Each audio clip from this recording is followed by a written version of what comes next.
One, I think we're live. So how you doing there, Ben Armstrong? I'm doing great. Good. We have... How you doing there? We're good. Oh, there I am popping up. Look at that. Popping up there. Now, are you... I know that folks... I know where you're coming from, but for folks that are signing in, where are you tuning in from? I'm in my dining room, actually. Whoa. When we have family meals, we share them with Bigfoot, because why wouldn't you? Yeah, I'm at my house like everybody is these days. It's the place to be, right? So, but my house is kind of like a haunted house in a way. So there's definitely a lot of weird things around here to look at. That's for sure. Perfect. Well, what we're going to do is we're going to give just a couple minutes for folks to sign on and to share. I'm looking at a screen over here, too, to just make sure that we're clear. I try to keep an eye on a camera and a screen. So have you shared it to me yet? It should have you'll probably see it jump on because you are actually tagged in it. And if not, I could share it to you as well. Okay, well, share it to me, and then I can I'll put it in a couple places. Sounds good. Kind of new to this whole Facebook Live thing. You know, I prefer to produce what I'm doing, not do it live. But hey, love it. So I'm going. Actually, I'm joking. I don't care about live. Live is fine. Gotcha. I'm sharing to a couple groups here. I already. Did you get some? I shared the Tuesday at 7, Art Exchange, the Legion. It looks like we have the same paint in our dining rooms. Look at that. Oh yeah. Okay. Kind of that. Yeah, we have that same red behind me. Mm-hmm. It's a good look. If you could, Beth, could you share it to Ben's? Straight to Ben as well. So we have a couple folks here, or my wife Beth, who's sharing it here as well.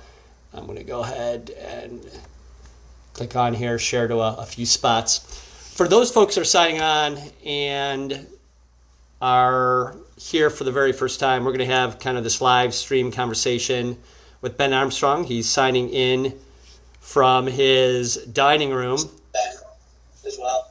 So we have a couple folks here, or my wife Beth, who's sharing it here. And he's checking on there too, and I see you're clicking down that volume. Yep, I'm getting rid of it. And here. But for those folks that are on here live, you have the chance to participate, and we have a bunch of folks that are signing in. And folks that are already making comments, and so that's kind of cool. We see Ed from Pilot Mountain, North Carolina.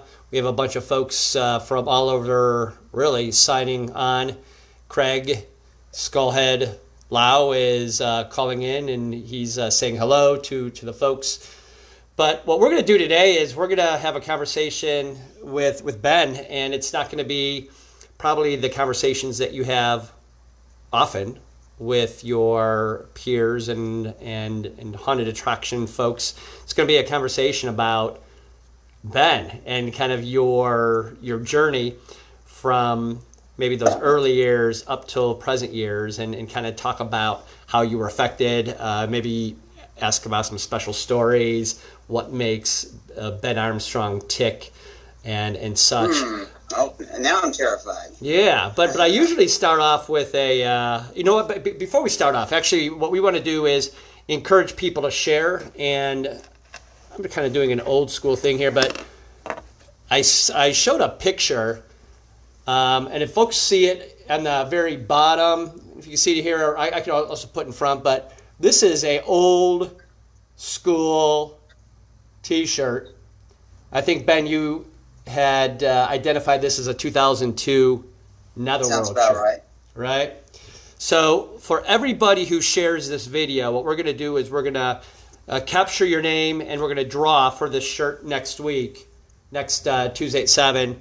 And then if you're the winner, we're just going to send it out to you. So you have a shirt that's nearly 20 years old. Not quite, but 19, right? And you got that because you came and acted all those long years ago at Netherworld. Yeah. and a great memory, and I know that your show has changed a whole lot since. But so anybody who shares will go into will have the opportunity to draw your name, and we'll bring that up here before. But we have to draw somebody's name from last week, and so last week we had Neil Zaza. Neil Zaza is a renowned guitarist. He had to cancel his American tour because of the COVID virus. And but we were able to grab him for an interview last week. Now, Neil Zaza, heavy metal, but he does this cool stuff, and he does a lot of fusion. And what he was working on in 2019 was a show called One Dark Night, and he fused heavy metal and ballet and put it up on stage, and it was a wonderful fusion. So much so that he's announcing in 2020 that he's doing a show called, is it Revenge of the Rat King? Yes. Revenge of the Rat King, which is kind of a heavy metal adaptation of the Nutcracker. And so what we're doing is we're giving away a backstage lanyard because he had to cancel. We had this available. We also have one of his CDs, which we'll send out. I know it's old school, but we also know that some people like to still pop this in when they're working in their studios, etc. So we're going to do this. Actually, I'm going to go ahead and just draw the name. You guys can see that I'm not drawing anything in particular. Nothing up your sleeve. Nothing up my sleeve. I've got a short sleeve Netherworld shirt on, by the way. That's another old one. It's another old one. But I'm going to go ahead and just draw a name here. And I'll actually pull it in front of the camera. So, Judy Keene, you are the winner of Neil Zaza's backstage lanyard, as well as his One Dark Night CD. I'll send that out to you because I know where you're at. So thank you, Judy, for sharing. And again, everybody who shares this week, we're going to be giving this vintage Netherworld shirt out next week. I don't even know how long something has to be around for it to be considered vintage, but I think it's vintage. I think we're both vintage, actually, technically speaking. So I usually ask a question to start, and sometimes it's a lively question, sometimes just a random question. And I had two that I was kind of going back and forth on, but I'm actually going to ask a random question. And that random question is, when you were growing up, did you have a stretch Armstrong? You know, I don't believe I actually had a Stretch Armstrong, although I coveted a Stretch Armstrong. Oh. There was a similar toy. What happened, I think people had those, and of course, you always heard about it, right? Yeah. So you always heard about it, and, you know, I think it was one in the neighborhood, and I believe it got punctured, and a hideous goo came forth, and, you know, I believe my parents said, no, I don't think we want one of those in our house, because they knew what I probably would do to it. So there you go. There you go. But no, it was probably a toy that I always coveted. Yeah. But casting back to your childhood, where were some of those first signs besides, I mean, so we heard your parents said, well, maybe not a Stretch Armstrong because they were afraid of what might happen. Where did your creativity begin? Oh, gosh. Creativity. Casting back. Well, you know,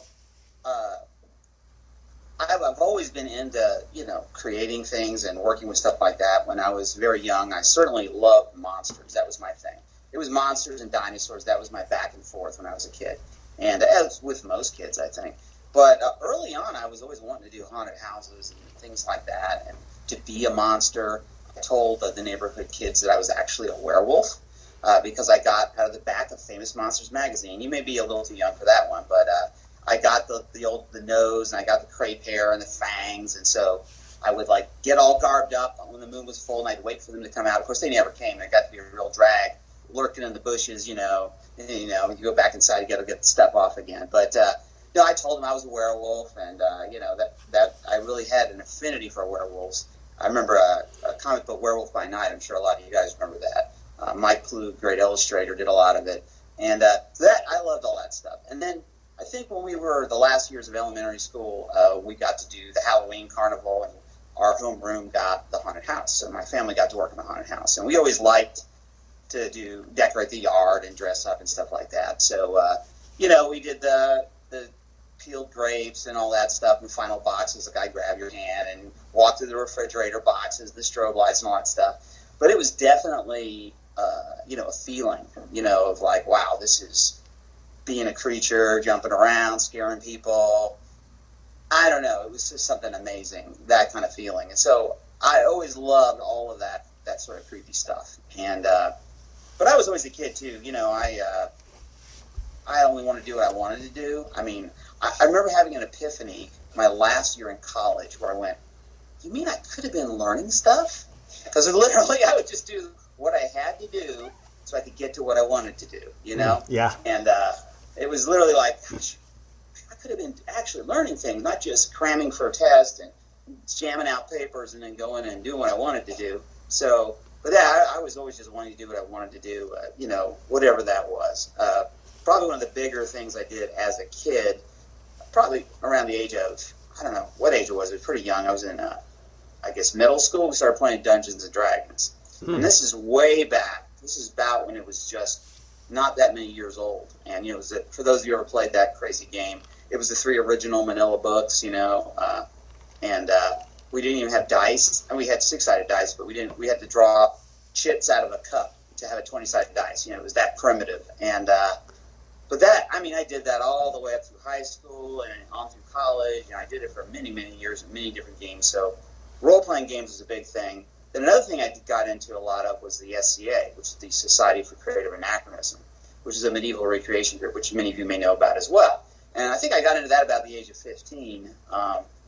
Back then, like our helmets were Freon cans, and we made carpet armor, and we only had like welding gloves for our knuckles. So, when we were fighting with these rattan swords, you'd smack your fingers. Man, it would hurt. Of course, as time went on, the rules got better, and you had better armor, and you always had to have gauntlets or basket hilts. I mean, the SCA grew. It's a national organization. It started in California, but there's all these different kingdoms around the country, and then the kingdoms are sorted into shires or baronies, and so I was involved in the one in Pensacola, which was the Shire of Arenal, and that was all before I went off to college. And of course, so I think those aspects, loving monsters and spooky stuff, and then heavily into Dungeons and Dragons and all that kind of role-playing stuff, and then also doing the SCA. It's kind of like role-playing. It's not like a LARP, really, because you're basically yourself. It's just a drinking club, It is what it is. But you'd make armor, you'd craft leather,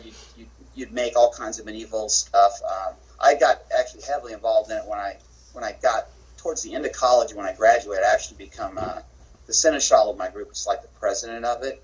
There in Tallahassee for a number of years, but you get into it a lot of things. I mean, the big thing I also got into, in addition to the combat, which I enjoyed, wasn't necessarily great at it, but was theater and gestury. So I had a jester character, but I also got into writing a bunch of plays. We wrote tons of plays. We'd always produce plays with our troupe. So every time we went to a big event, we'd produce a play, and they were like Commedia-style plays. I'd write them and kind of based on just whatever came out of my head, And so that was actually the first time the Dr. Speculo character came up. He was like a quack doctor in the Commedia style. And that was sort of how he was invented. But yeah, that was kind of the arc I took. My degree ultimately was in communications. So I was angling for a career in television, radio, something along those lines. And so pretty much when I graduated from college, I ended up getting a job in Tallahassee, Florida at TV station WCTV, Channel 6, and that's where I landed, and that's where I ended up, just spending lots of time doing SCA stuff, gaming, and not being in school. You spent those formative years getting to that point, right, of being on television, on set, and kind of living your passion. It sounds like. Absolutely. I mean, the funny thing was, I was not necessarily a performer. Mm-hmm. I was in production. So my background and my jobs I had, of course, I started camera operator, audio operator, all that kind of stuff, master control operator. But what I gravitated to the most was the studio, and I enjoyed building sets. I enjoyed lighting. I enjoyed all the elements of the physical world, kind of pulling the stuff together. like most local TV stations, the main focus is news production. I mean, you're basically doing the news every day, and it's kind of, you know, you just do it every day, multiple times a day, and between then, maybe you get to produce commercials. Over time, I got to do a lot of different things. I mean, I got to, because I was always looking for the next thing, like, what can I do? I want to do something else, you know, and I got to where I could produce some of these other events, so they let me, I would produce some of the parades, and the MDA telethon, I would produce the local segments of that, and then sometimes I got jobs where I became the backup shooter, so I would go shoot all the commercials at all the, you know, at the car places and all this kind of silly stuff, and even, you know, dabbled in copywriting and doing voiceovers. But it was there that I got my shot at being a horror show host. What had happened was the GM at the time, a general manager of a TV station, he was from a market, I think down in Tampa, that actually had Dr. Paul Bearer, which many of you may remember. I think he was down in Tampa or St. Pete or somewhere down there was Dr. Paul Bearer where he was. And so he remembered that character. And he knew kind of, I was always, you know, bringing in my creepy stuff and doing all these crazy things. And, you know, always pulling pranks and, you know, wearing some weird costume on Halloween. They always had a Halloween costume contest there at the TV station, and I would always try to win it. I would do whatever it took. You know, one time I was a flying monkey from The Wizard of Oz. So, of course, I had been painting my freaking toenails black, you know, and had fur coming on my feet. And I was jumping around on the stairwell. This is at work. Yeah. You know? Back in the old fun days, right? But people were, like, horrified. But anyway, I always won, of course. But they were like, yeah, you should do this thing. I'm like, oh, what am I going to do? And Dr. Speculo, that weird character I wrote for the SCA, you know, that'd be perfect. I already kind of had the whole mannerisms down. In college, I was in a play, A Man Who Came to Dinner, and I played Professor Metz, who was an insane kind of bug professor. I don't know if you knew that story. No. But anyway, it was based on like a Peter Lorre kind of accent. So I kind of had that all kind of going on, and I kind of knew at the time when we made up that character, there was all these mannerisms that were like an insect, and that was the whole idea behind it. So I was like, I'll just play that character. And luckily I had my whole troupe of actors, friends of mine that were in the SCA that we did all these plays. So I could say, okay, guys, step in. And so they were right there. Boom. So we could start, you know. So we did a one-off. We did a one-shot with the late night horror show. And they were like, oh, that was pretty cool. And then it just kind of went off into obscurity. And then I don't know how much longer, 6 months, a year, whenever, they came back like, hey, we bought this really bad series of movies, like all the worst movies ever made. I'm like, well, these are actually classics, you know, in their way, but we want you to be a horror host. I'm like, you? This is cool. And they're like, yes, we're going to pay you an extra $25 a week to compensate you for all your work. And I'm like, that's my budget. I get $25 a week to buy props for my show. So I was like, this is cool. But by that time, you know, I was in the latter years of that station, and I was also, like, I directed the news on the weekends, and so I was doing a lot of other jobs I had to do, but I definitely was like, this is going to be great. So I started doing the show, and it was a lot of fun because I had a lot of production experience. You know, I got my gang of folks together, and we would pre-tape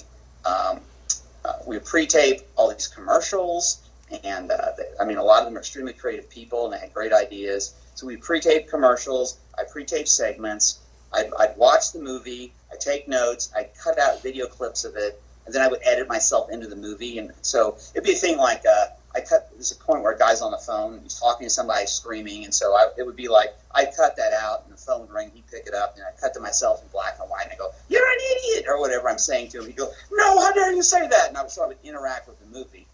Because I was so into editing and stuff, yeah, I could make a lot of production stuff. And we also did a lot of green screen work where we green screen me into a shot, and I'd come in and I'd do something kind of silly or whatever. So that was a huge amount of fun.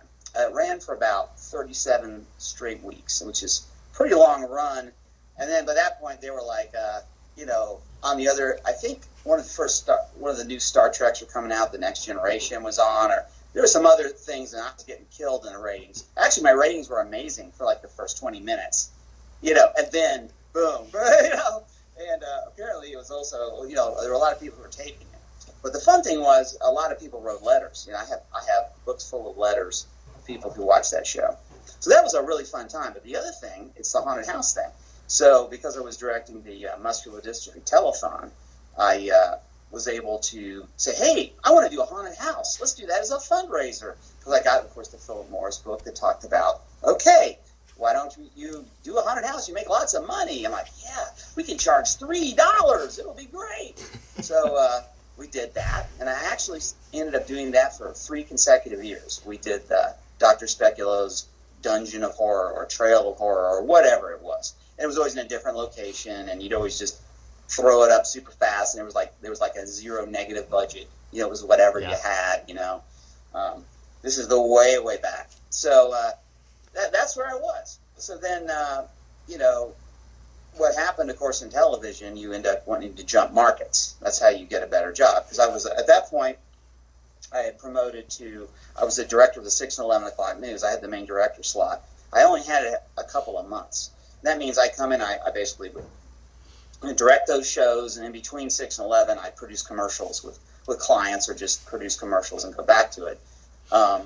So I was doing all that, and also when they had canceled the Dr. Speculo show, they were like, hey, this guy can do stuff. So they started going like, oh, go out and shoot more commercials. I want you to produce these other things. So I had a lot of other new jobs I never had before, which was fun, kept me busy. But anyway, a buddy of mine here in Atlanta said, hey, why don't you come and try to get a job in Atlanta? I'm like, sure. So I applied, and I got the job, so I moved. So I jumped markets. And that's how I ended up here. You see, you only have to ask me like 6 questions. I'm just telling you. I'm just going to keep talking. Well, that's exactly. I mean, nobody knows you better than you. But that's so. So all of a sudden, Dr. Speculo becomes this connection, right? From the first time that you created that character through this horror show host to the haunt. Now where does Dr. Speculo go from there? Well, the next step that happened there was, you know, I was kind of really wanting, you know, all I wanted to do was to do that. All I wanted to do was to be a horror show host. Now, I liked the idea of a haunted house. I really did, but I wanted to do this horror show host thing.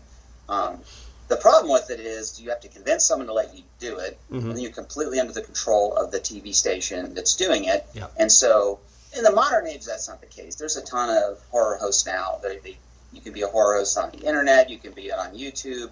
You can get on to a UHF station. You can do it on cable access. But actually, you know, I was on a major station. It was like a big affiliate, and it was kind of unheard of for them to have a horror host. So it was like, but it's hard to get on actual full-on broadcast TV with that. It's such a retro concept. But when I got to Atlanta, I started working here, and I was always looking for ways, you know, and I was always pitching ideas, and I always thought somehow they had hired me because they were wanting to have me do that at some point, you know, so I was always like, come on, let's do this thing.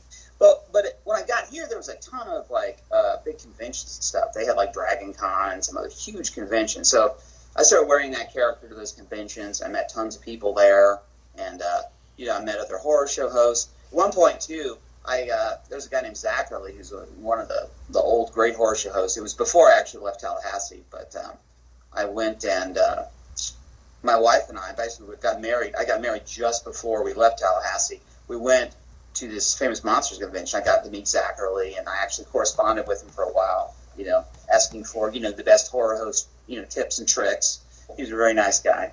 But, yeah, I wanted to keep doing Speculo, so I started doing them on the convention circuit. I would just show up, I would do these conventions, become this character. It was just kind of a fun thing to do. And then also, when I got to Atlanta, I got involved with a haunted house, and it was a whole different story. Because this is a professional haunted house. It was the first big one I worked with. It was called Silo X, and I kind of just walked in to be an actor. You know, I walked in, I had my interview, and I told them what I had done and all this other stuff. And next thing I knew, it was like, oh, we need you. Can you be on the build crew? Can you help design it? Can you do all these things? I'm like, okay. So you got very pulled into the whole thing really quick. And so it was like a roller coaster ride, you know, being at the Silo X. And it was an incredibly massively attended show. I mean, a lot of people went to it. It was nothing like I'd ever seen before. And then the owner liked me, and he was like, oh, let's go. I'm going to fly you. You and me are getting on a plane. We're going to St. Louis. Because the original Silo X was in St. Louis, and there was a guy there who had franchised them out. So I got to go to St. Louis my very first year of doing this haunted house, and we toured a bunch of haunts in St. Louis. So we got to see the Darkness the very first year. I got to see one called Fearless. I got to see Limp Brewery. I got to see Terror Visions. There was a bunch all in one night. And it was quite an eye-opener to suddenly go from doing a little charity haunt to this kind of thing was just this crazy thing I just got involved in, and all of a sudden kind of diving into this whole industry. And the very next year, he said, hey, there's this show. I want you to come to the show and see what's there. So I went, and that was the Transworld show, my very first one. So I got to walk around, and I got to meet people, and gosh, this is a long time ago. This is several years pre-Netherworld, so we're talking mid to early 90s, I don't know, 94, 95, somewhere in that zone. But that was my first Transworld during that period. So, so for a couple of years I worked with the Silo X, and the very next year, suddenly they're like, we want you to design for the whole chain. So, okay. So I just basically made like a 300-page spiral-bound notebook with all my ideas, and I went out to their big meetings, and I gave them the book, and I explained it to them. But it was all like just ideas and stuff I sketched, and like, here's a price list, buy this from this catalog, buy an old boot, buy a shoe, whatever, and just kind of, I just did what I could because I was used to working on a negative budget. We're talking low budget. So that was kind of where I was, but all along I was kind of yearning to kind of do a little bit more, obviously. And, around that period too, we had our son Max here in Atlanta. And so he was a young guy. So that was cool. And getting to be a father and having another job here and working for this haunted house and all this kind of stuff. It was definitely a fun and crazy time. But somewhere around that time, that's when I met Billy Messina, my business partner. He was working for one of the other haunted houses, and through a mutual acquaintance, Bill Johnson actually introduced me to Billy, and I kind of pulled him into the Silo X thing because the guy who owned the haunts that I was working for wanted to open multiples, and he needed other managers who could travel. Oh, yeah. So Billy was in the film industry, so he didn't have like a set job like I did, so he was able to go somewhere potentially and to travel around. So I kind of pulled him into the whole Silo X thing, and I don't want to dwell on Silo X, but the long and short of it was, one year, finally, it just didn't open, and we'd spent a lot of time working on it, didn't go anywhere, so we're like, we should just do our own. We should do our own, and we sort of got together with a bunch of friends and a bunch of artists, Philip Rogers, Jane Rogers, Bill Johnson, Billy and myself were like the original core crew, and we did the first Netherworld. And that was what year? So I know this answer, but I'm really bad with years. Okay. I have this really weird brain, but for me to get somewhere, I have to walk it through my brain. So, yeah. But that was 97. That was 97 when the first Netherworld happened. Yep. And that was interesting. I was fortunate because having worked for Silo X, which was actually a fairly large production, I had a sense of budgets. I had a sense of what needed to be done. Of course, I had a strong production and kind of marketing background from working in television for so many years. Billy as well had actually a degree in marketing. Okay. So, and we had some people with us like Bill Johnson, who was an incredible special effects artist who could make amazing monsters. So between us, we had kind of a pretty awesome super group going to kind of create really cool characters, get them pushed out. We knew how to talk to the media, how to engage. So kind of right out of the gate, we had a good product and a strong crew, and we wanted to invest in the product. That was one of the things I had regretted from my previous one was the product wasn't necessarily the primary element, But yeah, we invested in the product, and the money was us. I mean, we basically, begged, borrows, every relative, every person. We kind of got together a group of investors, and we did that first year, and it was an adventure. Somehow, when the dust settled and smoke cleared, we were still alive. Somehow, we actually made a little bit of money. But, I think a lot of amazing haunts probably never make it past that first year. They're in debt a long time. We were lucky. We made it through that first year. And we actually made a little bit of cash. But then began the long march. And that was 24 years ago. Wow. 24 years of Netherworld now. But Dr. Speculo, that was your question. Dr. Speculo, I kind of kept him apart from Netherworld because I would do him as a character on occasion. I did versions of him that were scarier. I did one that had big sharp teeth. I did a crazed version. I would sometimes use him as a lot character. But in general, he was such a quirky, strange, comical character. I wanted Netherworld to be more scary, more intense, more production design driven, more monstery. So in general, Dr. Speculo wasn't really a big part of that. Okay. And Dr. Speculo, through the years, I play him at conventions. A lot of the old haunt folks might have seen him. I used to take him to Transworld a couple times. In recent years, I had a lot of fun with John the Flamboy. We did The Price is Right for a couple of years there, where I did Dr. Speculo on stage. And also for a while there, we did what was called Rock and Roll Monster Bash, which was a show at the drive-in. We did that for 3 years, maybe 4 years. And I was the host there. We had a bunch of rockabilly bands, and I did experiments live on stage in between. It wasn't like the horror show. It was more like a live stage show where I was cutting people up and spraying blood on them like Guar. Not quite like Guar.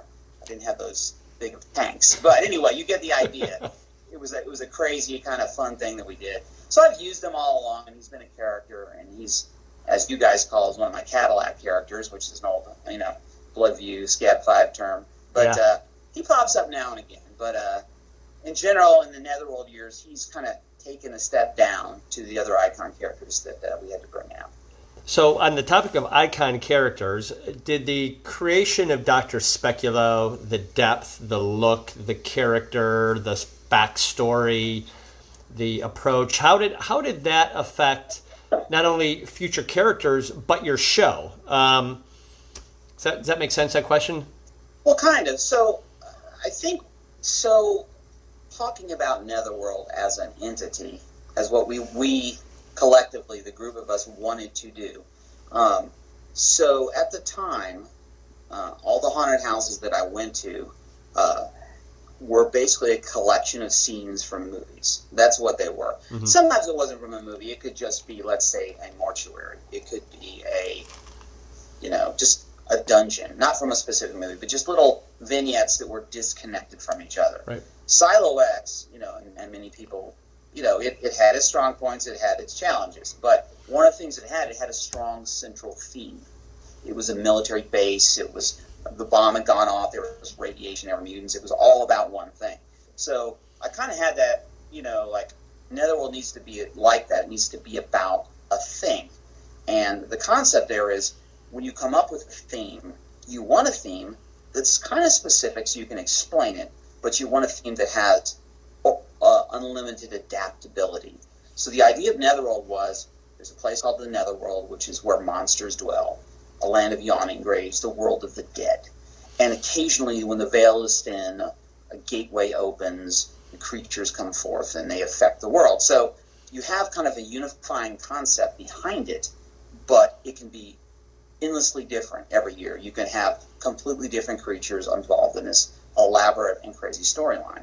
And, of course, mad scientists, the very first character, Dr. Culver, was a mad scientist who opened a gateway to the Netherworld, a very Dr. Speculo kind of thing to do, although he wasn't exactly super hilarious, this character. Yeah. But that kind of was the backstory of everything. And so from that point on, the icon characters were related to the theme of Netherworld, and they're related to the story of that year. So every year, an elaborate story is written. I like to do like a long story. So there's a very long story, then there's like a paragraph, then there's like a two-sentence, or then there's like a tagline. So it's a whole boil down. So you have the ability to communicate, your concepts clearly with the media. A lot of haunted houses, they may change the logo, but they're not. It's hard to kind of explain what's different. Why is it different? So every year with Netherworld, what we've always done is we rename the shows. It's a different name. It's Netherworld, and it's whatever the name is this year. Last year it was Night of the Gorgon, okay? And our secondary show was Cold Blooded, which was like a reptilian, alien, dinosaur theme. So the name reflects the concept and the theme, and then the icon characters get built to support the storyline and theme. And every year there's new icon characters. Sometimes they don't speak. Sometimes they're just visual. They're monsters. The ones that stick, the classics, the talkers, they're the ones that, people remember. For example, one of our early extremely popular icon characters, this was something that Bill Johnson had noticed. It was like, we need a character that can talk. That's what you really need. And we tried a makeup one year. I was Inner Sanctum, and I was this kind of, but it was this really amazing prosthetic. And but you can't put that prosthetic on every night. That doesn't work. So actually, that ripped off face of that guy became the original Old Pappy, who was my hillbilly character, based a lot on the inspiration from you. Oh. And the Bloodview Hillbillies. But anyway, that mask I wore as a long time as a sock mask, but it was sagging and falling off.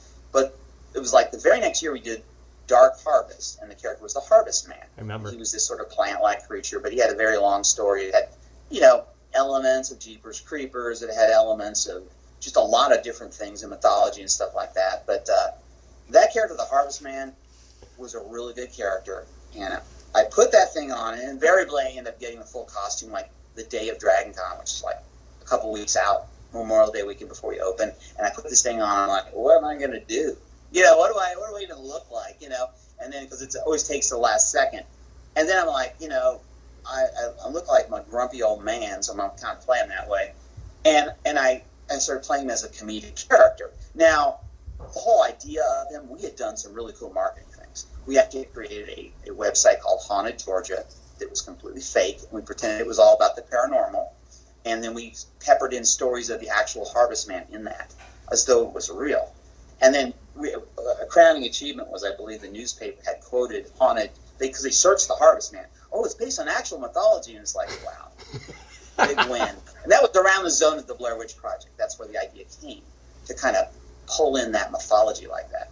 But anyway, the character of the Harvest Man became this kind of grumpy, scowling, kind of comedic character. And it was like, wow, this is great. And then the TV station, one of our TV stations that we work with, thought, this is so great, we want to do a TV show based on this. So I got to be a horror show host again as the Harvest Man. And if you guys want to see that, it's called the True Life Story of the Harvest Man, or the True Story of the Harvest Man.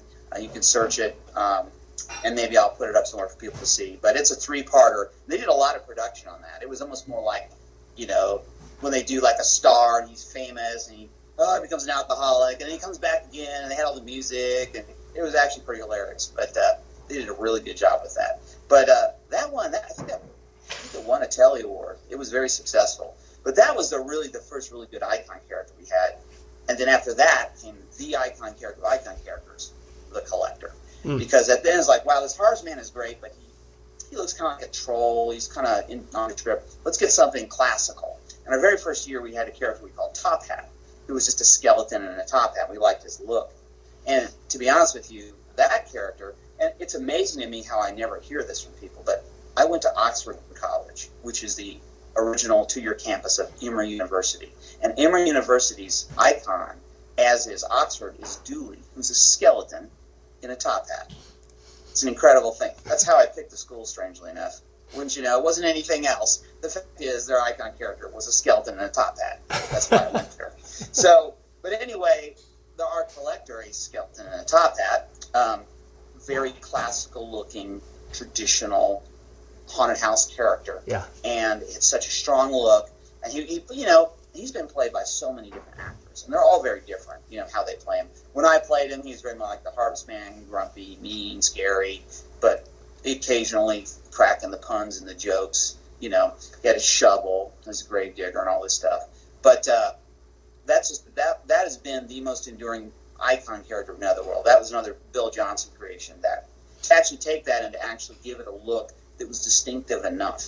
And then Jane Rogers did the whole costume for it, kind of pulled it all together. So that's probably one of our best ones. But over the years, almost every year, there's 1 or 2 new icon characters every single year. Mm-hmm. And some of them, like I said, they're just things for marketing. Sometimes they stick around. Like our Gargoyle has been extremely successful. Beautiful costume. The Mangler. The Mangler was this kind of gory character. We've had a lot. We generally have 2 haunted houses. There's times when we have 3 every year, but we decided 2 was better. And the Mangler was as that secondary show became more industrial and gory, this is in the era of Saw. And there were people who wanted a grimier, dirtier, bloodier, scarier version.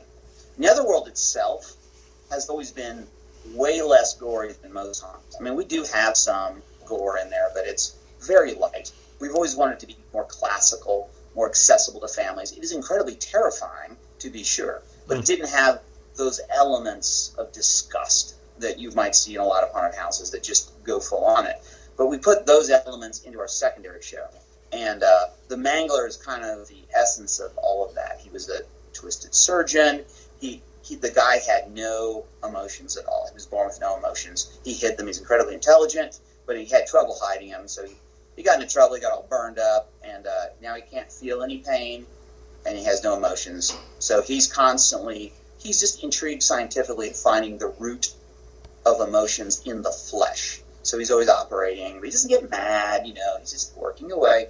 But he's been an enduring icon character. He's a very gross character, silent, does not talk. Although we did a 3-minute escape game with the Mangler. You're kind of trapped in his fear machine, and he does talk in that. He kind of has your little kind of voice, like you would expect. But yes, icon characters. That's always been a big flagship thing that we do, is the theme, the story, the backing icon character that kind of ties the whole piece together. It also lets you go to the media and what's fresh, you're a new character.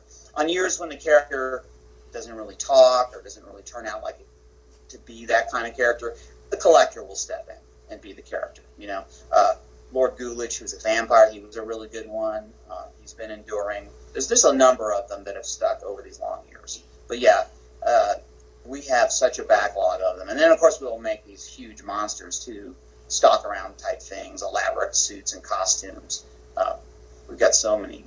We have so many costumes, so many masks. It's crazy. It's crazy.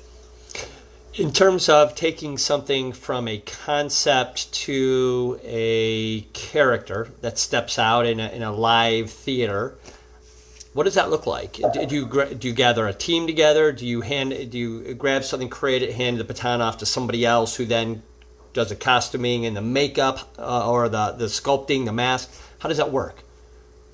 Well, it's a very, you would think it would be a science by now, but it just gets crazier every year. I don't know.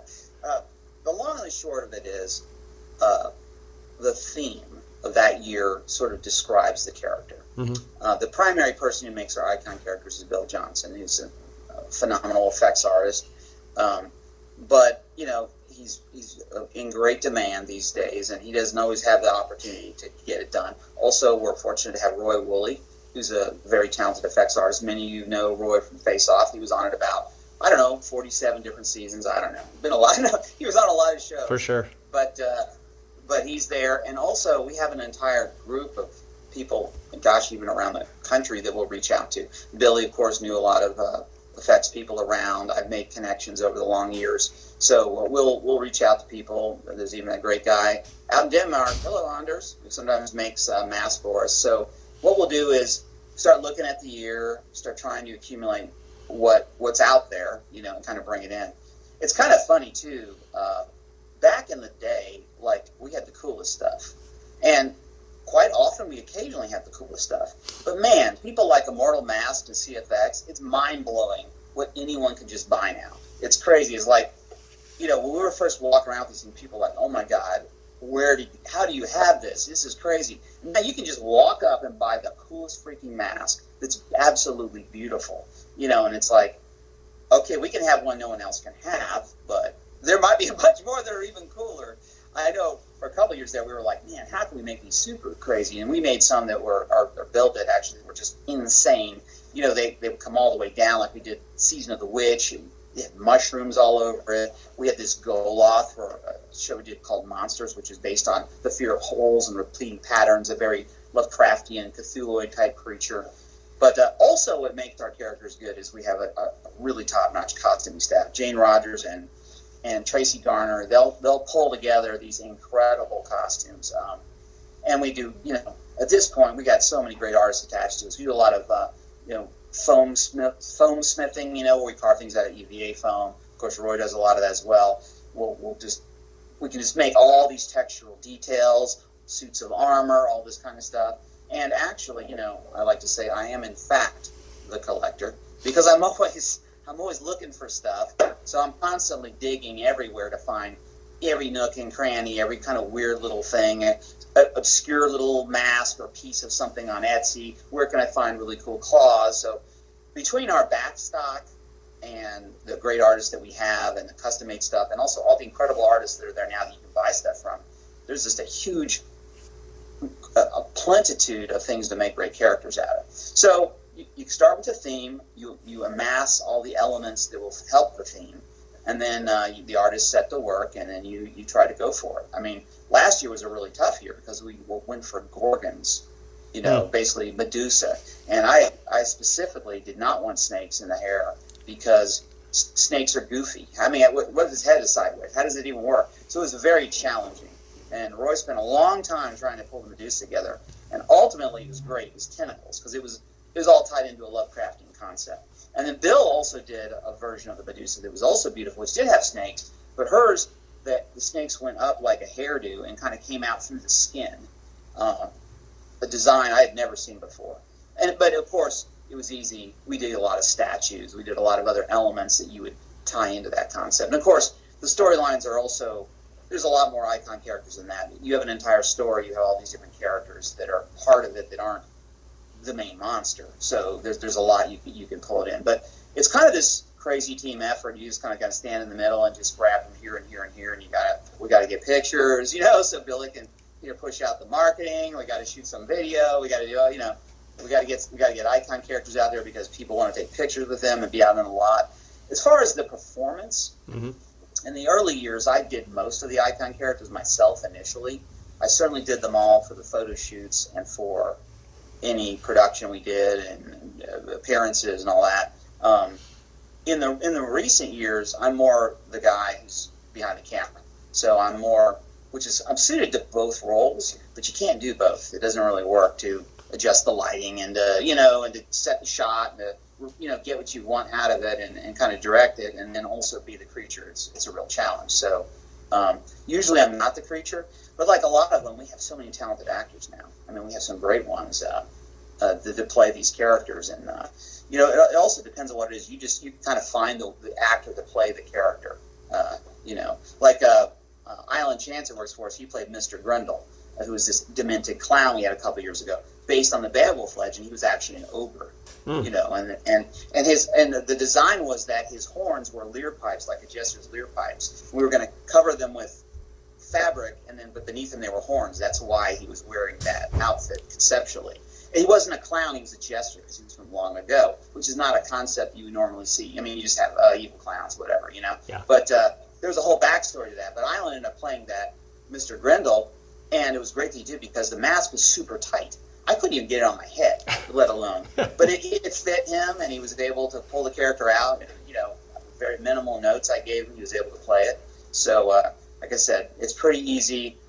Over time, you build up a really great stock of performers and folks that are associated. We're very fortunate here at Netherworld to have so many talented people. So because of that, it's not hard to, you pick the right one. Hey, why don't you play this? Why don't you play this? Why don't you play this? And it really works out well.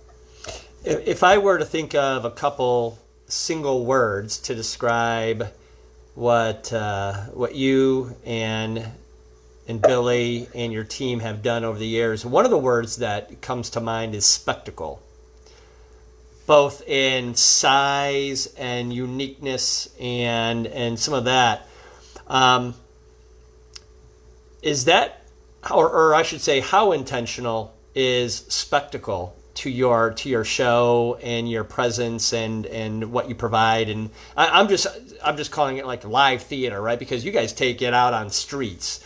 And you're not confined within walls in the month of October. You're doing way more than that. But how does spectacle come into play?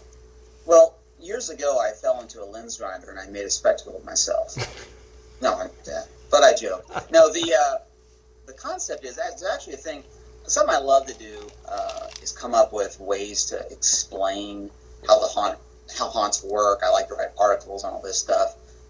Like to this day, we still teach the presentation approach and interaction you guys taught all those years ago. Well, thank you. But I have a thing I called the what was it called? Anyway, it's a triangle design, and it's not the triangle design of how you build haunted houses, but there's a triangle that haunts are based on, and the peak of it is fear. Okay, and that's the main thing. But fear can't sustain when you have bigger crowds, so it's supported by two other pieces. One of them is interaction, because you need live. That's what makes it different than a movie, right? Mm-hmm. You're not interacting. You are on a certain level with a video game. But with a movie, you're not really interacting. You're just sort of experiencing it. But the other leg of that is spectacle, right? So you have spectacle, interaction, and fear. And those are the three things that hold this crazy contraption together. The bigger it gets, the more people. It's harder to scare everybody. So you've got to provide a ton of spectacle. And especially, too, interaction becomes challenging if you have huge crowds. So that's why spectacle becomes so important. And we've always kind of been a haunted house where, we want to take a hammer and beat you in the head 1,000 times. In a way, a good haunted house is like a horror movie, but a big haunted house is more like an action movie.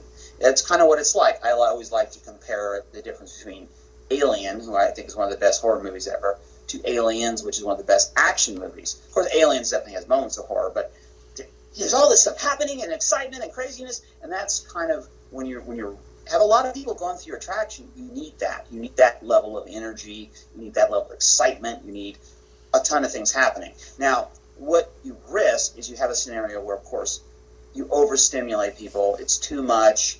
It stops being scary. It gets too repetitive. But you have to do that to try to get everybody. You have to just pour it on.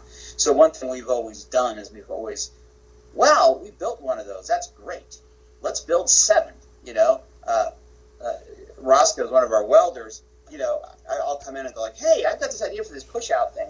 Can you make like 6 of those? He's like, sure. So we just make, more and more and more, because if one thing works, let's make another. Let's add more. A giant biting mouth, let's make 4. I don't know. So it's just sometimes we overdo it, but that is definitely something we're known for, spectacle. And, you also don't cut back on sound and lighting and effects. We're an extremely effects-heavy show. I mean, it kind of goes back to my background too. I never forget Rex Hamilton came in our second year. Which we all the Ohio people know Rex, and he's like, I know who you are. You're a techie. That's who you are. I'm like, yeah, I am. That's true. I'm an actor too, but yeah, I'm a tech guy, because at that time I was trying to have every little spot have a button. So it took away from the performance of the actor, but it enhanced them, kind of like a Universal Studios thing. Of course, then I was doing it with rubber bands and whatever. It was ridiculous, but I still I kind of moved. I started off wanting the show to be very technical and controlled, and it actually was the influence a lot from the Ohio people. To be honest with you, they kind of made me back up and go, you gotta love your actors, you gotta respect your actors, you gotta give them some space to do their thing and let their brains come up with creative items. Of course, within our framework, we have a certain framework we want them in. Right. And most of our icon characters are in a framework, but a lot are not. We still have a ton of icon characters in our parking lot that are just crazy characters that the actors have devised that are entertaining. Like a lot of the sliders might be kooky and crazy characters that are just weird and but they're there to entertain and they're to interact, and it kind of just works out like that. So yeah, there's just a lot of different ways you can do it. There's and this answer may have changed over the years, but I often ask special effects or hunters a question. Actually, it's just 2 choices, and it's makeup or masks. And what are your thoughts on that? And has that changed over the years? The answer is yes. Mm-hmm. I like that answer. So it's funny. So back in the old days, a mask meant something totally different than what it means now. A mask was literally that. It shielded you. It was a big latex thing you put on your head. It didn't move with you. It was like putting a bag on your head. Yeah. And the things that we were trying to do back in the, in the very early years of Netherworld, was, when Bill started making these icons that were these foam latex things that move with you. They're like a prosthetic. And then we started cranking out sock masks. And sock masks were, of course, you just take a prosthetic, you glue it to a stocking or something like that, and then you essentially have what is subbing in for, basically for a makeup. Maybe it's not glued to your face, but it's pulled by tension. It's very close to a prosthetic. And I remember, like, at Bloodview, when we went to Bloodview, which is an amazing time. Many years ago, we went there for a Midsummer Night's Scream thing, and it was great. It was like I remember a lot of the people who went on that trip with us. It was very transformative for them to kind of be fully exposed. We met a lot of the Bloodview actors. They had come down, but to actually be there was neat. But it was interesting because I brought masks and things. I was Dr. Speculo one night, and it was a makeup. This is me. But my face is like, I've got a rubber face. I don't need a lot of them. But I had a mask, but the mask was moving with me, And then there were makeups that got glued on people there that were like, they couldn't move at all. So, like, what's the difference here? I think what you want is you want to both be a character and you want to be able to emote. So if you have even a moving jaw mask, you can open your mouth, that's a start. If the mask is pushed back and your eyes are there, and your contacts and your fangs work, that's good. What is, and a lot of it too, it's got to do with the actor. Like, if you have an actor and he's a 19-year-old guy, he's like really handsome, he's got a great haircut, it's like, hit that guy with a freaking ugly stick. Okay, we did his face, but he's still got a great haircut. Maybe a mask needs to be on this guy. He needs to be a freaking creature. If you got some old dude who's got great lines and texture and looks really weird, he's like already messed up, like, freaking put him in makeup. There's people that work for us. I'm like, man, you cannot put this guy in a mask. Look at this guy's face. You got a face for a haunted house, I say to him. It's so funny. I remember when we went to Bloodview, that time was hilarious. There's Anthony Samples worked with us, one of our actors from long ago, and got there, and he had dental plates, okay, and he took them out, and he was doing this whole Popeye thing, and like the actors at Bloodview were like, oh man, that is awesome, you're so lucky. They were jealous of the fact he had dental plates because he could be a better character. They were that into it. It's amazing. But mask or makeup, to me, it's about interaction. I mean, if you're playing a giant monster that has no eyes, but it's all through motion, you're serving a purpose. You have a role. You're part of it. If you're playing a character that's in minimal makeup, but you're a human being and you're a pleader, you're a storyteller, you're conveying information. You need to just be a human. What if you're afraid? What if you got to communicate? So it just depends on the role, really. There's a room for all these things in the industry. It's like, animation versus actor. Well, the answer is yes. More of both. You want it all. That's what you want. You want spectacle, you want overload, you want to just max it out every time. Well, there are so many people that are tuned in and watching. We've got some great questions. I see a whole bunch of comments. Even Warren, I'm just mentioning a couple. Jeff Glatzer's out there. Rex is out there. We got scabs everywhere. We've got folks from the industry. We've got artists that are joining in. We've got musicians and singers. We got Mike Hacks out there. Sloth. Joshua Lunt is tuning in. Dembski, and I know. Oh boy. Yeah, I mean, so folks that have fingerprints at some point down there. Alan Hops is in there. We have folks that are watching, and so you've influenced a whole lot of people through the years. But I'm going to look here to see if we have any questions. We have some folks that said that they were inspired by the SCA as well.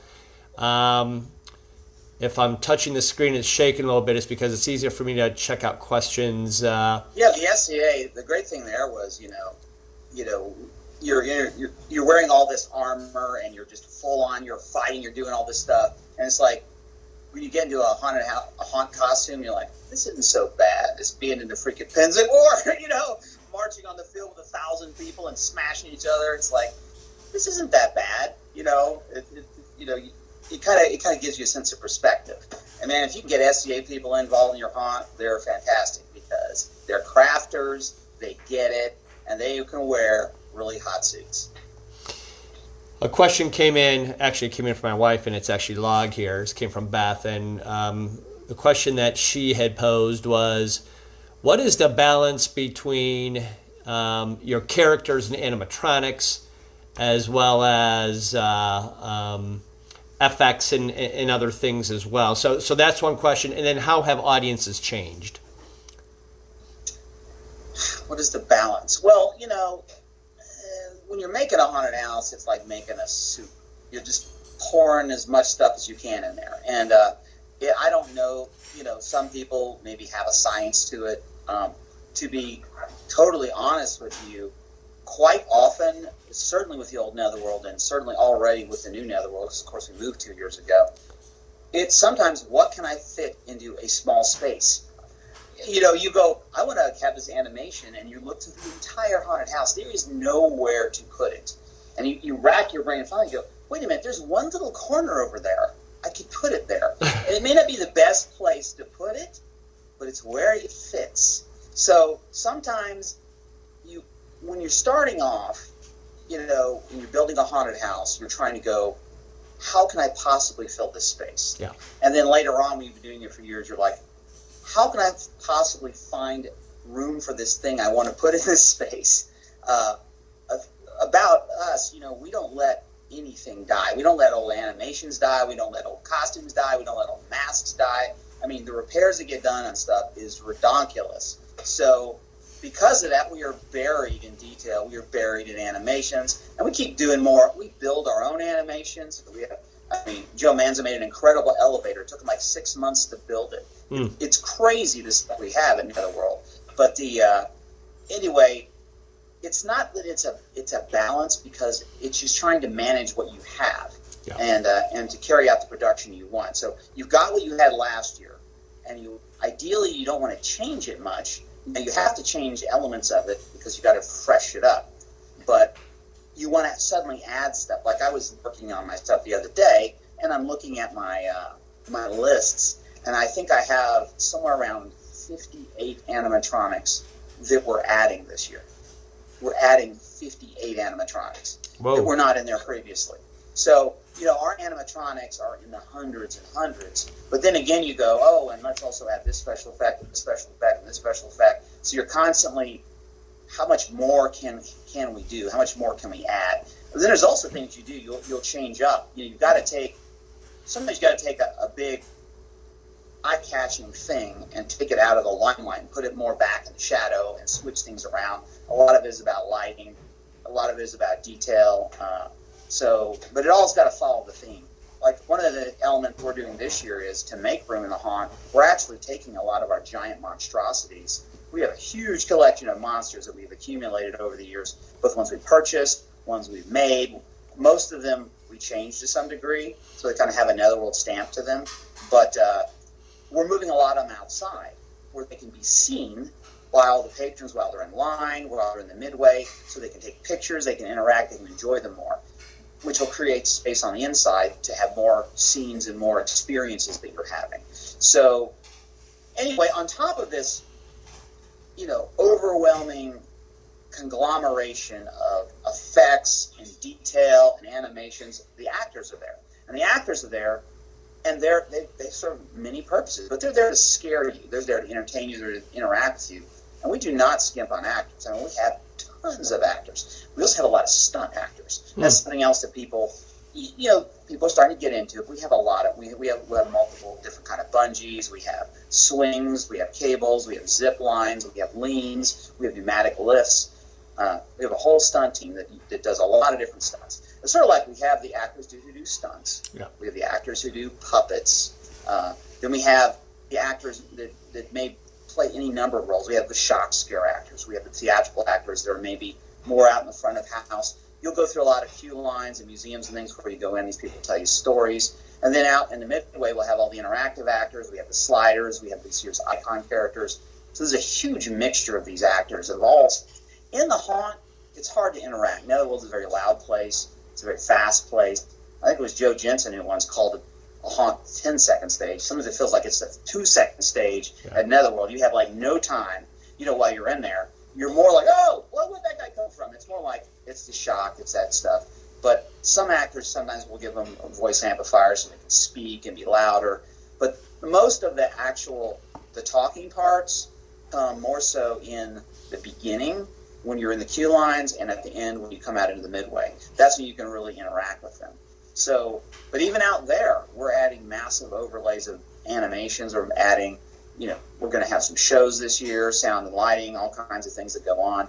In the midway, people love the midway. I mean, it's a true Netherworld product. There's food trucks, multiple food things. There's a photo redemption station. There's escape games. There's other games. We have tons of photo ops. There's lots of roaming monsters. We have a huge foam pit. People can play in the foam.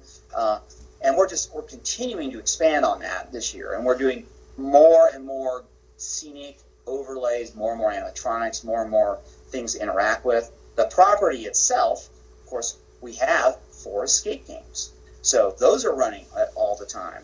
Well, not this time because nothing is running right now, as we all know. But we also have a monster museum, strangely enough, called the House of Creeps, named after that show from which you have the shirt from all those years ago. But we do have House of Creeps shirts for sale, but they're a totally different design because this is from the 3D show that we did all those long years ago. But then there's just so many things going on outside as well. So the balance of these things, to be honest, it's just as much stuff as you can have the time and effort to put together, as much as you can collect, as much good people that you can get to make it work, as many actors as you can possibly grab. Yeah. I mean, our new facility has so many more people at it because we needed a massive staff just for operations. We're now running parking lots. Everything is bigger. So it's a crazy amount of staff to handle. And thank goodness we got Jessica to help us figure all that stuff out, our casting director. She's amazing. How have things changed over the years, audiences? Well, I hear a lot about that. And to me, people, I think in a lot of ways they're kind of the same. I mean, I can scare people just as well as I ever did. The main thing that I've noticed that has really changed with people is photography. And it's particularly back in the old days when you're a lot actor, you're running around, you're scaring people, you're interacting, you're doing all this stuff. People are running from you. In the modern age, a lot of times lot actors are more like Mickey Mouse. It's all about photos. Everything is about photos. The characters have become nicer because they've got to engage. If you're, the actors are doing their thing, they're interacting, they're trying to scare, the people are lining up, and next thing you know, you're processing. And you run out of the house, like I'll run out if I was acting, scaring people, they want to take my picture, I'm running from them. They're chasing me like the paparazzi because they just want a picture. And that's the weird thing. Sometimes it feels like people aren't as into the experience as they are recording the experience. They want to go somewhere, take a picture of themselves in the place, and then they're done with the place. And it's kind of weird. I don't think that's true across the board, but it is a commonality that I have seen, is the amount that people want to document what is going on. So to feed into that, we'll give them everything to shoot. We'll make it Instagram friendly. Like I said, we put up tons of stuff for people to shoot, and they love it. They really do. But that's the biggest change. Recently we had a bunch of fire marshals who toured our attraction. That was fun. But one of the things I was telling them, we actually had to present a seminar to them as well. That was also fun. But the thing I was telling them was, the great thing is, in the old days, people would take out lighters and go to the haunted house to see. I haven't seen a lighter in years because everyone has a cell phone. Mm-hmm. Everyone has a cell phone. I was telling them, this is just a weird thing, but it's actually a good thing that makes fires less likely to occur in a haunt because they're using a cell phone. Also, even vape pens are better than cigarettes from a fire safety standpoint. Mm-hmm. So the cell phone to me is the single greatest change. It's also a horror to us. We tell them, don't use your cell phone, put your cell phone away. I mean, we don't really care.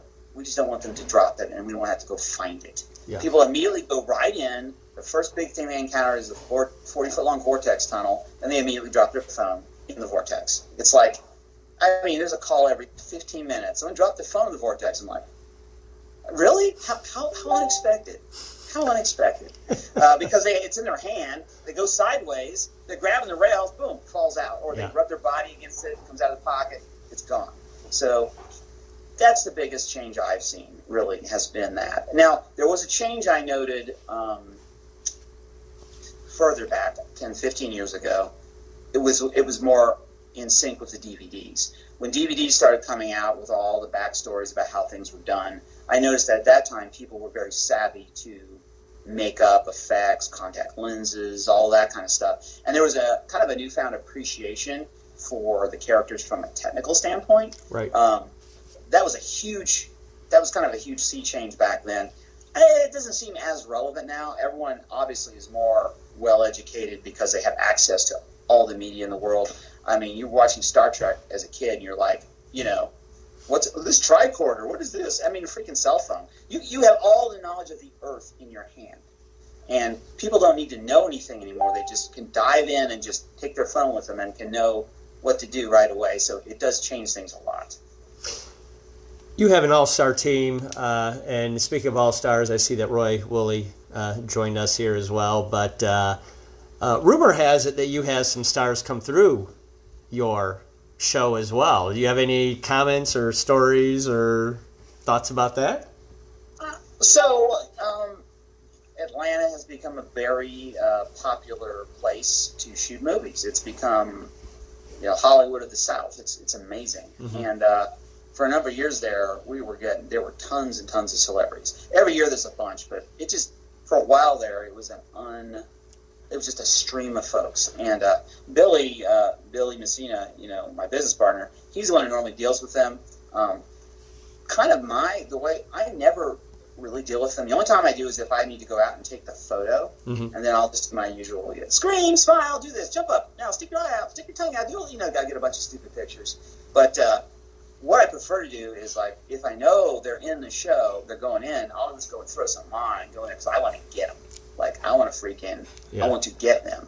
So that's the main thing. But, I mean, like Jennifer Lawrence from the Hunger Games, she came twice. That was great. And then she brought people with her. She brought Woody Harrelson. I mean, 2 different years because they were shooting that whole series, So there's all kind of fun. One person that came through that was interesting was James Wan, the director, who directed a lot of, all those horror movies. At the time, he's actually directing one of the Fast and Furious films. And he loved it. And the fact that James Wan really loved the haunted house and got it, that was super cool. And he was so into it. He's like, I'm coming back and I'm bringing the rock. And so, he was supposed to bring the rock on Halloween, but their shooting ran over, so he didn't get to come. Oh, wow. So that was neat. One person who has been just time after time keeps coming back, who's a huge friend of Netherworld, is Slash. Everyone knows Slash, and he just loves Netherworld. He's good friends with Billy and his wife Liz, and he's been a bunch of times. He's come through. He comes in the off season sometimes. Last year he was on tour and he came down. Actually, he was on we were doing our actor training, our monster school, and so we were open and the haunt was turned on, but a bunch of the crew jumped in the costume and went, and he and his group went through, and we had like 6 people. We kept jumping ahead, and it was just a lot of fun to jump out and scare him and have fun. But he's been a huge friend of Netherworld, and he'll wear his Netherworld shirts in concert, which is pretty cool. Every so often we get a little screen grab or something of, oh, look, here he is wearing one of our shirts, so that's pretty neat. But no, we've been fortunate. A ton of great celebrities will come out, and they're all very social media savvy, and it's always kind of fun to be able to post on social media that these people came out and that they had a great time. And there's musicians, there's all kinds of people. We had some of the kids from Stranger Things, the kids from It, they came. Sometimes they'll disguise themselves and they go through, they'll wear like a Halloween mask or something so they won't be spotted. Sometimes a celebrity can really kind of hide themselves well based on, because they're not the height you expect and all this kind of stuff. But no, we've had a lot of great experience with celebrities. They're generally very nice and very accommodating. We have a question from Pedro Bedard. Is that how you pronounce his name? Yeah, he said, it's good to see you, Ben. But the question he said, like, how many of your animatronics are in-house built? Good question. So we purchase tons of animatronics, and we have for many, many years. But the animatronics break. They break a lot. in the haunt industry in general, animations they're built to be, haunters don't want to spend a ton of money. So they generally don't have all the bearings and bushings and all this stuff to keep them working forever, because that drives the price up. Right. So they quite often, they break a lot. So if you're into the business of having animatronics, you got to have guys who repair animatronics. And if you guys who repair animatronics, they start making them better and better, and next thing you know, you're making them. Right. So it's way more cost efficient to buy a giant monster from some company than it is to build one, because to build a giant monster, not only do you have to do all the mechanics of it, you have to then sculpt and mold and create all these things. So in general, now we have creatures we have created completely from scratch on all levels. Absolutely, that has happened, and it does happen. But every time you do that, it's way more expensive of an endeavor. It makes much more sense to purchase something and then to modify it. For example, we had a headless horseman character on a horse, and we used it for many years. And then we took the guy with the sword who had no head, we took him off, and we made the horse into something an actor could ride. So an actor would be on the horse and be interacting with the customers as a person. Nice. Then we took that character and we made him into a full figure. We gave him a head. There was a talking head. He has wings. So he became a whole other creature, And so that's one of the biggest things we mainly do is we will modify and change. But there are a lot of effects, primarily big effects, that we do completely from scratch. We have, the Holy Grail back in the day was the vortex tunnel. What's the next vortex tunnel? So every year, what's a new thing we can walk through? There's different forms of airbags. There's different rocking rooms. There's vibrating floors. There's elevators. We have discs that spin on the floor. There's a constant thing to create these walkthrough things. Those are generally all built in-house. Also, we do build tons of animations. We make them from scratch. We make a lot of simple ones. We make complex ones. We just take characters. The other day, I got some things in from Horror Dome. I got this cute little bat and this cat, and Roscoe's one of our fabricators was like, "Hey, you make these in animations?" Like, sure. And like in a day, they're animations. So it's like, boom, they're made, and they can do all the stuff. And then my son Max can kind of come in and he can program them and make them work. So like I said, we got a really good team that can kind of build this stuff. But it's a balance of maintaining all the things you purchased. Another thing I like to do whenever I can is I like to buy old beat up animations that are someone else's junk, because we have good people who can redo the skins, fresh them up. We have good people who can redo everything else about them. But it's definitely easier to start from a point of having something to work with than having nothing. Yeah. When I had asked you, I said, so in terms of a couple words to describe what you do, you came back and said, well, writer, I think you first said it's a mixture of many things, and then you came back and says writer and producer. Why would you consider yourself as those items as opposed to actor, show manager? Tell me, writer and producer. Well, so I'm the co-owner of Netherworld. My business partner is Billy Messina, so I am an owner. That's kind of but that's a job. What that means is you're ultimately responsible for everything. Mm-hmm. So you kind of have to wear all the hats, or you have to know where all the hats are going. You have to keep track of all the positions. My background has always been, through all the long years of my life, you're running organizations like my little group in the SCA, or directing a news show, or running a role-playing game. It's sort of, you're an organizer, and so when you're an organizer or a producer, what you do is you creatively engage with all the people you're working with. And I think one of the best, I'm not saying I'm some amazing leader, but the point is, I think the most important thing for a leader to do is to know what to do. And being creative is the best way to know what to do. Because if creative people go like, I know what we can do. Let's do this. I got a vision. I have an idea. And that's what, then you can sell that idea to people. When people are like, yeah, let's do that. And then boom, you're off and you're doing some great big project. Sometimes, Buck Burdock, I don't know if he's on here, he did a class about goal-oriented, task-oriented. And task oriented as most of us are. Okay, I'm gonna sculpt this head, right? I'm gonna do this thing. I'm gonna detail this wall. I'm gonna make this. I'm gonna program this animation.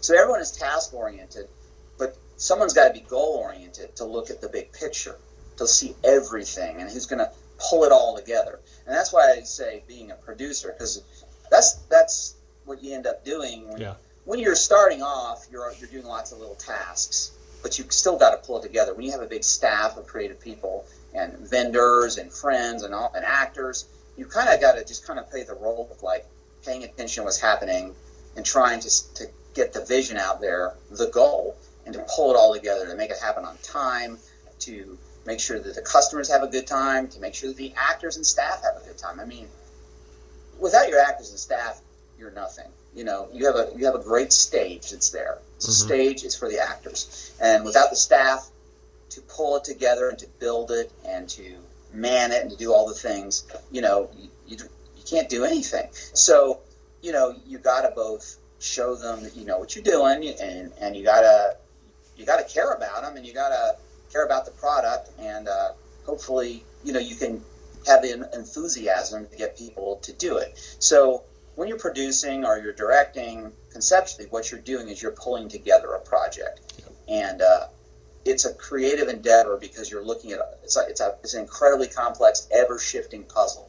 It's very, very complex, and I used to do tons of stuff that was more task-oriented. Particularly, I did tons and tons of tech.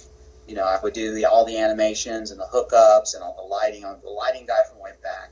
I still do some of that, but fortunately, my son has grown up, and now he works with me every day, and he's a better tech guy than he ever could have been. So, you know, that task is taken off of me. So, but I can still look at it as a goal. So, but tasks are fun. When you get to go and you get to go paint a mask, or you get to go do some distress and do a room or work on things, it is it's a great feeling for the soul. You know, it is. But every time I find myself locked in that task, I go like, oh my God, what are the goals? I have all this other stuff, these big picture things that I'm not doing. So it's like a twisted, weird work ethic that you're constantly slipping back to the goals, even though they're not always as satisfying. The goal-oriented stuff, the satisfaction there comes when it's all done. Yeah. Like, you finally got open. Every day, they will laugh at me. You know, I will run miles and miles around the haunt. And, you know, I have on my list every day for opening, I do like 80 things. Like, plug in this light outside. Like, literally, and as people are like, why do you do all those stupid things? I'm like, well, one, because I know it gets done, but two, it makes me go everywhere and look at everything. Yeah. It's like, it like forces me to, you know, I'll go out and, you know, like, you know, whatever it is, change some signs or something, but that makes me walk out there and where the signs are. If I didn't, I may not have gone out there and go like, oh, look, there's a tip of a trash can here. I can call the, hey, there's a trash can over here, or, you know, whatever I'm seeing. So it's important to kind of, to be in touch with all these things, but I miss the tasks, the little art projects and stuff like that. I miss those, but when you do, you get to open for the first time, or when you get to open every single night, and it all happens, and you're looking at casting, and they're casting these characters, and there's makeup, and there's costuming, and they're working together, and these incredible actors come out, and the actors are having a great time, because there's just a feeling of camaraderie, and you can sit back and you can go, that's cool. You know, so in some small part, I'm kind of working at trying to keep this jigsaw puzzle together, to kind of be the oil in the machine, so to speak. And so, yeah, I that's why I would say, first off, I would be, you know, a producer. A writer is more so just, you know, driving the story from the beginning. Like, what is it? You know, I collaborate with people. What is the story going to be? But then I'm kind of the driving force of having the story come together and how does it push out into the show. That's kind of what I do. I am an actor. I do love to act. It's probably my most happy little thing I get to do. And I went through a long period. We were talking before we started. I used to act every single night. The show would not open unless I was acting. Yeah. My contacts weren't in. It wasn't. I wanted to freaking get the army together, get on the horse, and ride out in front. But I think it was actually Billy at one point. He's like, "What are you doing, man? This is a huge business. Just pay attention." I'm like, "Hey, you're right."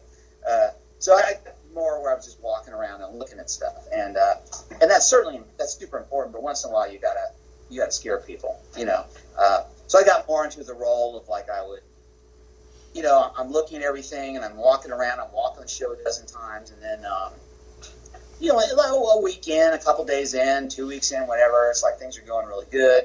I can throw on a mask, throw my costume, grab a freaking chain or whatever I'm going to do, go in there and just scare the heck out of people. Yeah. Still got the radio if there's a problem. Of course, you start, you go crazy, you rip your head. Yeah, they know where you are.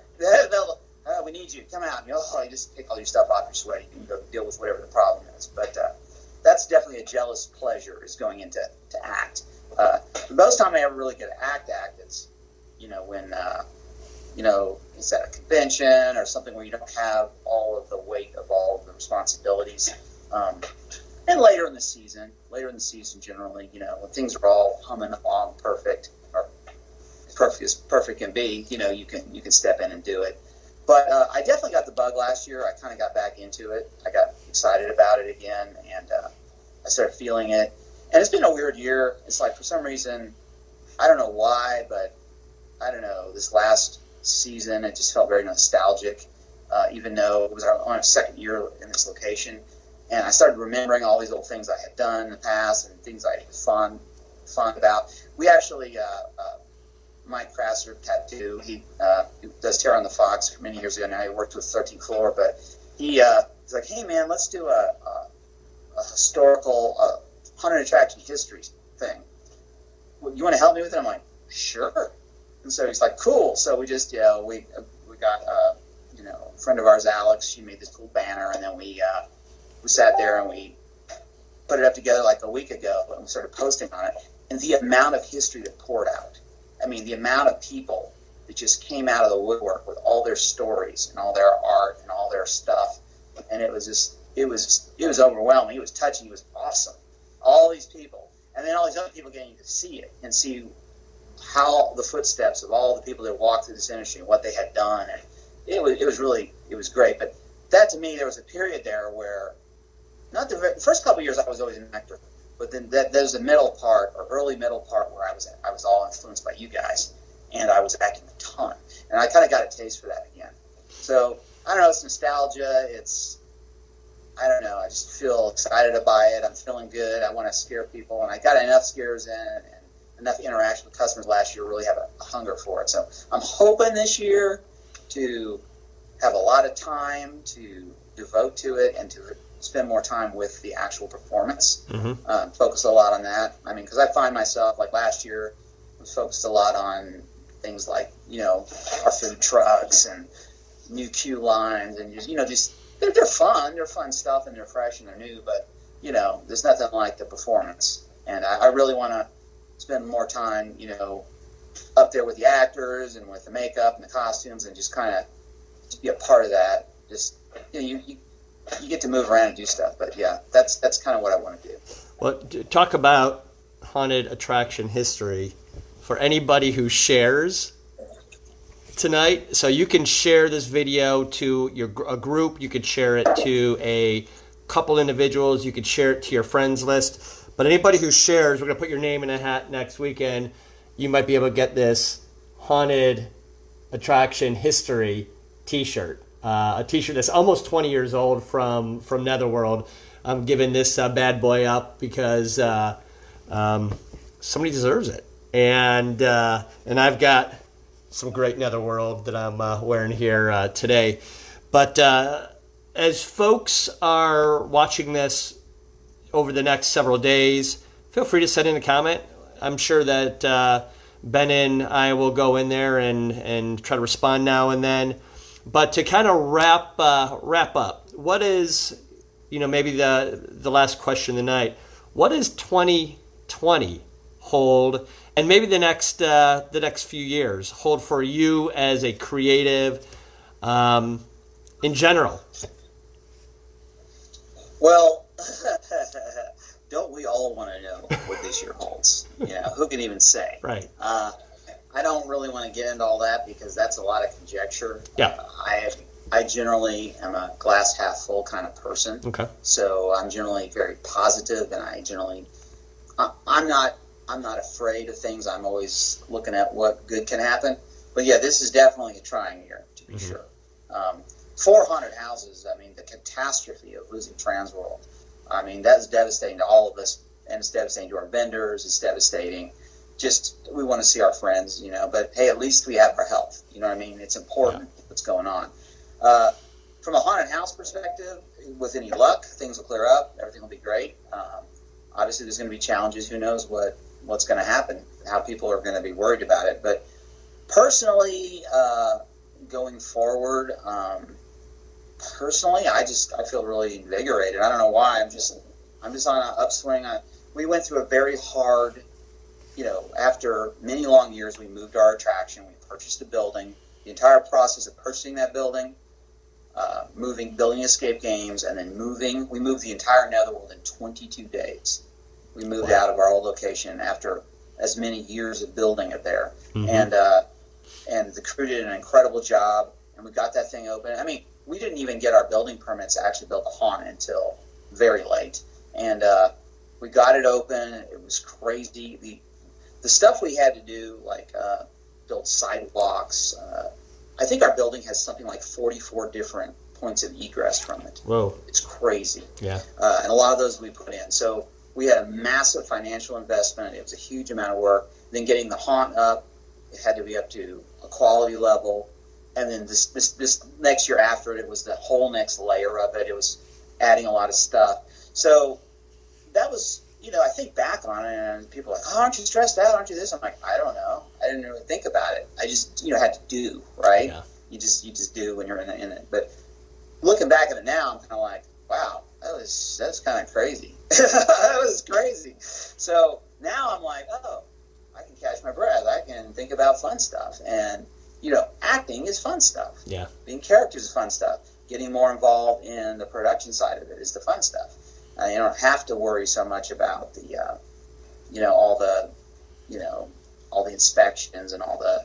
Of course, you always have those things. You always got to be concerned about the physical plan. I mean, there's a never-ending cycle of safety and all this stuff. But I'm saying the level of what we had to do and the amount of time we had to do it was crazy. And somehow we did it because, like I said, we got a lot of good folks, a great team, and we did it and made it happen. And then this next year, it was just an overlay of that. So now I feel like, okay, it can get back to being fun again. Because at the old place, we were there so long, after a while there, you're kind of in the same little thing. You're recreating yourself. It was always different. It was always good, but we didn't have room to grow. Now, like I said, we built a whole apocalyptic laser tag arena. We're building all these escape games. We're building this more expanded midway. We can do so many more things. We own it. Yeah. We could, we could do things with it. They're permanent. And the effect of that creatively is amazing. It opens your mind to all these things, and it is fantastic. So it's very exciting to have moved to this new location and to be able to look forward at the next couple of years and see what happened and, all the different opportunities and all the different things we can do. And I'm excited. I'm invigorated. I feel great about it, and just looking forward to scaring people. Yeah. Well, I could tell you one thing. I was thinking about a couple of words, and earlier I had shared that when I think of Ben Armstrong, I think about spectacle, but another word that I think about is also excellence, and you do that well. But hey, thank you so much for sharing your story here on a Tuesday night while we're all shut in here for COVID-19. It's 2020, so people are reflecting back and looking at this thing years to come. You can kind of say, well, Roger and Ben were shut in that time, and give us the opportunity. And then thank you for...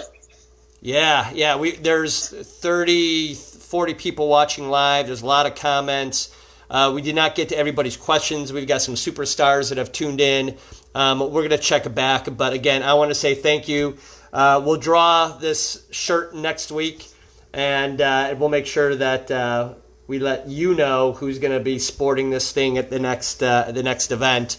And again, very much gratitude to not only to you, But to Billy, he's always kind of silent and creative and some of that momentum behind Billy? greatness. Pardon me?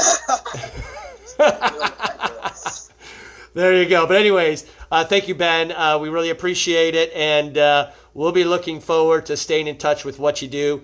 To the Tuesday at 7 group, we're going to share some of the great stuff that you're doing throughout the off season and on season as well for those people who like to keep track of what you're doing. Thanks again. Thank you for having me on, Roger. It's great to talk to you after all these long years. And those of you who don't know, like I said, Roger came down to act at Netherworld in the way back, and was one of those guys that kind of really influenced us.